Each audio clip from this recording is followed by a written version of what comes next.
try and contain the spill, to try and funnel the spill into a pipe so that the oil can be recovered. The industry got together and they decided that they would form this group we call Swiss, their own group, and this was some purpose-designed equipment for the oil industry. It's designed in Norway, manufactured in the States, and each of the people joining, they have funded the project. To give you an idea, there are 4 of these units, and that project is $250 million, which is what they pay. And then as people come in, it's a minimum of $1 million to join. So we have these, and also with those units, you don't just have the unit that goes on top, there's all sorts of other bits of kit that goes with it, various hoses and things, and these are all operated by ROVs. Now, we don't operate the ROVs, this is down to the oil company. What we do is we store this equipment, we do the logistics, we get it on their vessel, they take it from there. They are subsea well experts. On top of that, one of the things on Macondo was they suddenly found there wasn't a lot of dispersant. And dispersant, to explain, is a chemical that you spray onto the oil, and it helps to start the natural degradation of oil. Yeah, and it basically helps to break the oil down. And people turned around to the big manufacturers and said, right, we've got an order for you. We want another 1,000 tons of dispersant. When can we have it? About 10 weeks' time. No, we need it now. We've got the Macondo going on. Yeah, about 10 weeks' time. People don't keep stocks. So, again, they came to us as the cooperative. We now have, or we're having, starting 5,000 cubic meters of dispersant in various locations around the world. Here we go. You can see in Southampton, in the UK, we'll have 1,000 cubes. Singapore is going to have 1,000. One of the suppliers is actually going to keep 1,500 cubes in Belgium at their site. And then we go down locally in Cape Town, there's going to be 500 cubes. And then you can see in the States and in Brazil there's some more. This is available, again, it's one of those supplementary services that people sign up to. I believe the stockpile is around about $10 million. But the good news is, you can have, if you have a spill, you want it, you can have all of that. But you have to pay for its replacement. Yep. Other things that we've been doing, again, this is all since Macondo, is actually looking at how we can model things better. Traditionally, models, they say, well, an oil well is here, and therefore the oil must come out literally above the oil well. When you're drilling deep water, the oil doesn't come out there at all, it comes out over here somewhere, because there's various tides and currents. There's different salinity of water, there's different water temperatures. So the oil acts in a different way. So we've invested again in this and doing a lot of modelling, and also what that actually entails is we've had to get some met-ocean specialists in who understand what the currents and the tides do, subsea, and then we buy enormous amounts of data. And in fact, we've got most of West Africa data now, which has cost an absolute fortune, I have to say. So where will the oil go?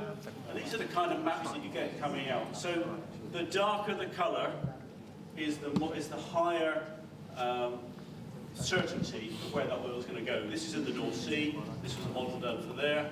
And you can see as it gets lighter, then the probability is getting less. So you can see for the shores of Norway and Denmark, probably not a lot of oil in this case. It's going to hit the shore. So, what's the chance, the probability? And again, the red, the black on the scale there, that's the highest probability where the oil is actually going to be. And you can see as the colour goes to the blue, there's less and less chance that the oil is actually going to make those places. This is very, very important when we're looking at strategies for clearing up oil spills. Which bit do we take? Which bit do we go after? How do we attack it? And in fact, this is the kind of thing that people put in their oil spill emergency plans so that they come up with a strategy when they're drilling. So now you'll find in most people's drilling plan, they will have this. Another thing we found very, very useful is satellite photography. In fact, it's more radar, sat radar. And we're finding that, you probably can't see it very well in the top there. But again, for the Bonga spill, we were running the Oscar, the 3D modeling, saying where we think the oil's going to go. And then we were doing satellite imagery. And what that does, it actually picks out anomalies. It doesn't look right. The surface of the sea doesn't look right, so it picks out these anomalies, and then people at the company that supply this, they actually physically look at this area. We then fly out with our aircraft, and we go and look at that area to see, is it oil or is it not? Is it thick oil, or is it just a sheen? And you can imagine some of these sheens, they're very, very thin. They're 0.0001 of a millimetre. So it's the kind of thing we're probably not going to handle. We're more interested in where it's nice and black and thick, maybe a millimetre, 2 millimetres. So again, this is something that's coming out more and more. And this, we're finding this on more responses that's required. Anybody that knows our company will also know that we traditionally fly Hercules aircraft. We fly the civilian version, but it's getting a bit of a problem. Spares are getting more expensive. The aircraft design is something like 60 years old. And as things get older, maintenance gets higher, and the contractor wants more money. Yeah. So it causes problems. So we've been looking at things and said, well, what can we do? So we've gone for a Boeing 727. It's actually here at the moment in the UK undergoing its tests. We've got 2 of them coming, and basically they're quite cheap to buy now. They've gone from the passenger market into the cargo market, and they've become quite cheap to operate. So working again with a contractor, we've got a hold of 2 of these with an option for a 3rd, and basically they're a jet aircraft. The Hercules is a turboprop. They fly twice as fast as the Herc. And they'll take 25 tons as a payload. And we will spray dispersant from these. And if you look at the picture down the bottom here, you'll see that the guys in the little reflective jackets there's some bars above that, and that's actually the spray bars. So they'll be flying at quite low levels, spraying dispersant in the future. And the good news about these things, their noise level is actually quite low, so they're compliant in most places. Just to give you a quick thing on what actually our members do, and I will take this quickly. This is our service level agreement. We have people on 24-hour calls 7 days a week, and within 10 minutes our duty manager will call you back. That really means that at 3 o'clock in the morning when they're sleeping, they can throw some cold water on their face, and when they talk to you on the phone, they're actually speaking some sense. In our base, the picture in the bottom right-hand corner, that's our base in Southampton, which has got an enormous amount of equipment in. It's got over 10 kilometres of boom in that base. We've got 72 full-time responders, and most of the other people in the company who work in training or consultancy or business development have all gone through the training. So we've got well over 100 people who are actually responders.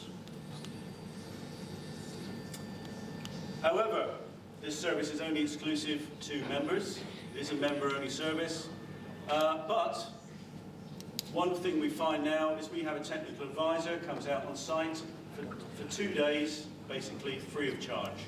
That's what our members get. So if they think they've got a spill, they think they've got a situation, they call our guys out. We go and hold people's hands. Because we're professionals, we do this 24 hours a day, 7 days a week. They produce oil. They try not to spill it. So we do that, so we try and say, help them along. Our personnel are basically competency trained, so they have to pass exams, if you like, along the way. They don't just attend courses, they have to actually pass the courses. And the equipment we have is for land spills, sea spills, and all sorts of other stuff. We even worked in the wadis in Yemen in the past, yeah, where we actually needed more like rock climbing skills to do some of the things, some of the jobs. This is some of the equipment options we have. You'll see quite a lot of aircraft in this. Aircraft in the UK, Singapore, and in West Africa. It was interesting earlier to see there was a bit of an organogram and an operation style chart. And we use this ICS, which I talked about. And this is where we fit in with the oil companies, where they have an incident commander, and then they have an operations section, planning, logistics, and finance. And our guys are trained to work in this. Sometimes we work as a technical advisor, working alongside a member. Other times we're actually running a section. The other thing now, again, post the condo, is wildlife response. A lot of places now, they're very concerned about wildlife. We had on the, if I go back to Bonga, we were bringing in people from South Africa called Sankob, and they were going to come and give us that local advice. Yeah. What else do we do? We don't just do this, remember, we also work with the IMO, the International Maritime Organization. We work on the Global Initiative. And in West Africa, we've been working with oil companies, governments, so the governments would have a national oil spill contingency plan. That's done free of charge, just through the members' funding. And that brings me to the end. Anybody any questions? Nick, thank you very much indeed for a fascinating presentation. And when we look at the resources and the funding we've got, I bet the rector from MAN Oron would be delighted to have just 10% of that. Yeah, sure. But they're very impressive indeed, and we look forward to perhaps asking you some questions after the next meeting. Thank you very much indeed. Thank you. Now, just before we have our final speaker of the day, and it seems to have gone past very quickly from where I've been standing, just a polite reminder, please can you keep your phones switched off so they don't interfere with the speakers, and if you want to have a chat about something, would you mind going outside and you can have your discussion and come back so that it doesn't interfere with the presenters who put a lot of time and effort into their presentations for us today. So let's finish up this afternoon with a subject that we as ex-seafarers and seafarers really are not keen to talk about because we really don't like the risks, and that's fire on ships. And we've got Jay and Peter Pillay, who's the past president Southern Joint Branch of RENA and in Mar Est, who also works for Braemar, who's going to come and talk about this subject, and it's, I'm sure it's going to be very interesting. Thank you very much indeed.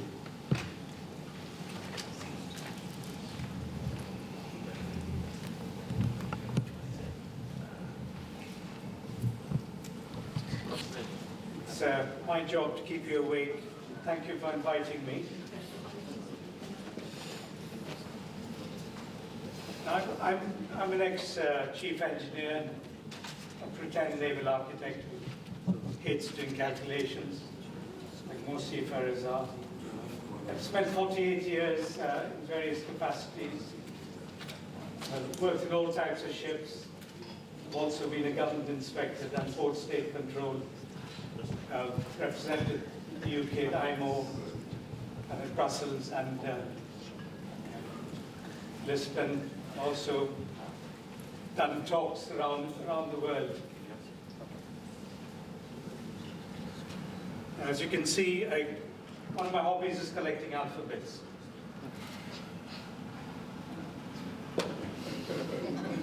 Now, one of the things I do is, especially with an audience of, some of you are closer to my age, and when I perform in an old people's home, this is often something I do. So just to sort of keep you awake, just rub your sleeves. And the engineers among you will probably realize what we're trying to do. We're building up static electricity. And then hold your thumbs, and press it. It takes years and years of practice to do that, but just to demonstrate that even we can produce fires. You've got to know the secret.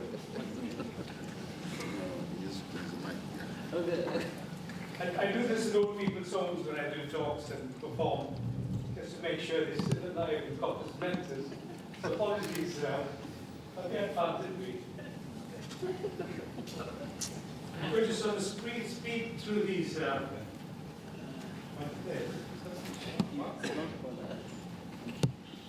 And again, to show you, just to bring to light reality.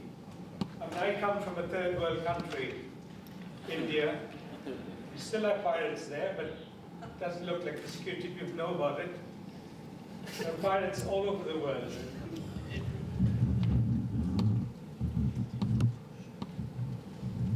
I may have to touch the screen, I think. This is reality, it actually happens. Bilge pump, the ballast pump working full.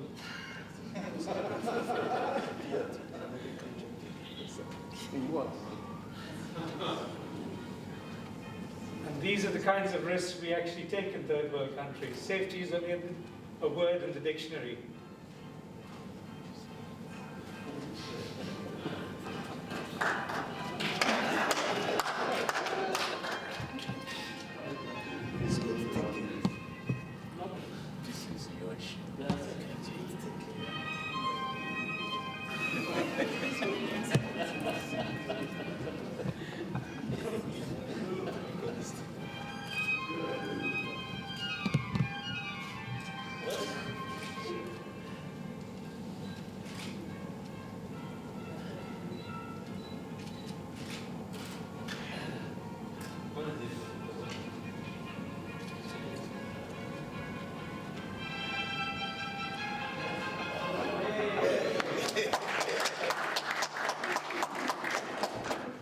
Goes on every day.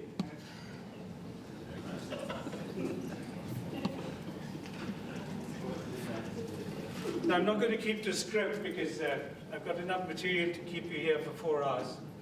So I'm going to sort of speed through it and cut out the boring bits. I'm not going to teach any of you how to start a fire. They're all old enough, handle matches, cooked food or whatever. This is the company I currently work for till they suss me out. I'm not like a conventional engineer. Some of you will see me tomorrow evening. So Braemar, we actually work with BGT on a very big project building, supervising the building of 6 LNG carriers. And the reason why LNG carriers have such an excellent safety record is because of the high levels of training and the excellent staff and the owners that actually run these ships. And I'm not going to talk about LNG ships. This happened a few years ago. I think it was 2006. 2006. Some of you may have seen it on television. BBC, it's a few years ago, but a container ship, again, undeclared flammable cargo, probably cost the owner a lot of money. Now, I'm not going to try an English test, I'm sure you can all read. I still haven't passed my English test. I've been slipping into this country so often, they finally made me legal.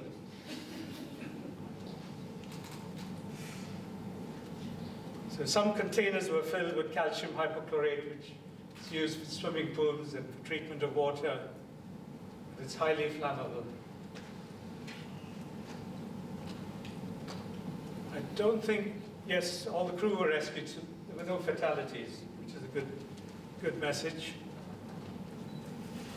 Now in Europe, on ships over 5,000 GT, that's gross tonnage, fire and explosions are the 3rd largest cause of accidents after collision and grounding.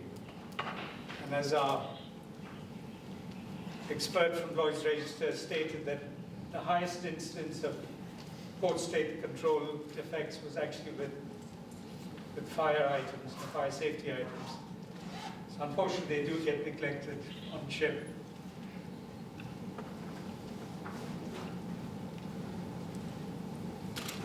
This was a cruise ship, one of the first hijackings by terrorists some time ago. But unfortunately, this particular cruise ship caught fire and sank in 1994. The good news was only 4 people died. The ship was lost.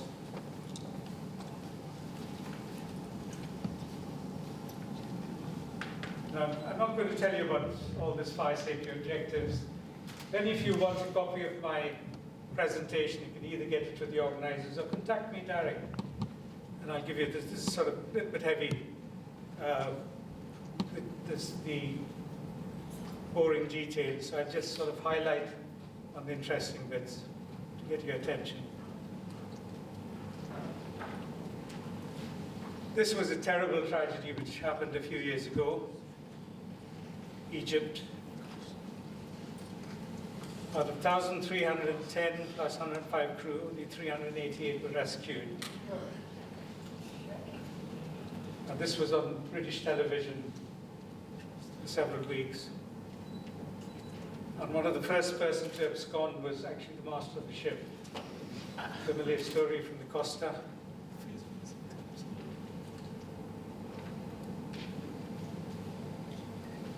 So again, I'm going to speed through this. Just keep you awake. Part of the reason. Different classes of fire. Again, if you're not concerned with these areas, don't worry too much about them. Hopefully, the experts will look after. Sorry, walking away.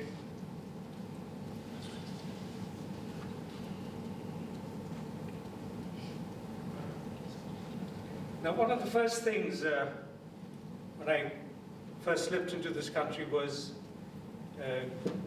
observed about all, with the buildings. Now, where I come from, we don't have too many fires, but buildings collapse because of poor construction. You tend to have more fires in the Western world. And the evidence is here below you, the side, and above you. The flammable materials. And before I joined the